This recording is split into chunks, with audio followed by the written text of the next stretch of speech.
అసలు గ్లోబల్ వార్మేషన్ అంటే ఏంటో తెలుసా సార్ మీకు? డిఫెన్స్ లాయర్ సోమశేఖర్ గారు. నా పేరు సోమశేఖర్ కాదు. సుశీల్ ద్వారకా ప్రసాద్ గారు. ద్వారకా ప్రసాద్ వాడవుడు.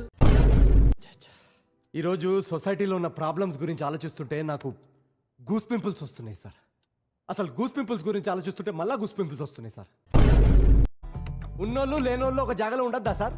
మీరున్నారు కదరా. కానీ మేము లేనోళ్ళం కదా సార్. కోర్టులో ఉన్నోళ్ళు లేనోళ్ళు అనే తేడా ఉండదు. ఎందుకు ఉండదు సార్? ఇప్పుడు కోర్టులో ఉన్నోళ్ళు అందరూ ఈడు ఉన్నారు, మరి లేనోళ్ళు లేనట్టే. చూసినరా సార్? లేనోళ్ళు అంటే ఎంత చిన్న చూపు. అమ్మా ఈ అమ్మాయికి లైఫ్ ఇద్దాం అనుకుంటారా అమ్మా? వదిలేస్తున్నావా? మీ తరఫున వాదించడానికి ఎవరైనా ఉన్నారా? మా కేసు మేమే వాదించుకుంటాం యువర్ ఆనర్. తీర్పు కూడా మీరే ఇచ్చుకోండిరా. రే మనం ఎందుకు ఇక్కడ, వెళ్ళిపోదాం రండి. ఇచ్చేయండి సార్, బెయిల్ ఇచ్చేయండి.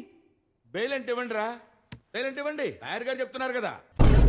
Satish, according to Indian constitution I'm still uncriminal till proof. Constitution రాది. మన లైఫ్లో లైఫ్ అండ్ డెత్ సిచ్యువేషన్ వచ్చేసిందిరా. మన ముగ్గురులో కూడా చచ్చిపోయినా పర్లేదు, మిగతా ఇద్దరు సంతోషంగా ఉంటే చాలరా. మీ ఇద్దరులా ఒకడెవరో డిసైడ్ చేసుకుంటారా? మామ మా ముగ్గురులో నువ్వే కదరా. ఏంది బకరాగండా? మీకు పవర్ ఉంది, మాకు బ్రెయిన్ ఉంది, మన ఇద్దరం కలిస్తే.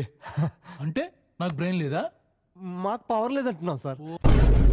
నేను చచ్చిపోతా చెప్తున్నా. చచ్చిపోరా. తీసుకోపో, నా శవాన్ని మీదకి వెళ్ళిపో. ఇక నా పానం పోయినా పర్లేదు, ఎక్కిచ్చేసే బండి నా మీద. ముందుకు రా నీ అబ్బా. అయితే క్రికెట్లో మీరేంటి సార్, బౌలరా బ్యాట్స్మెనా? క్రికెట్లో నేను గోల్ కీపర్ని.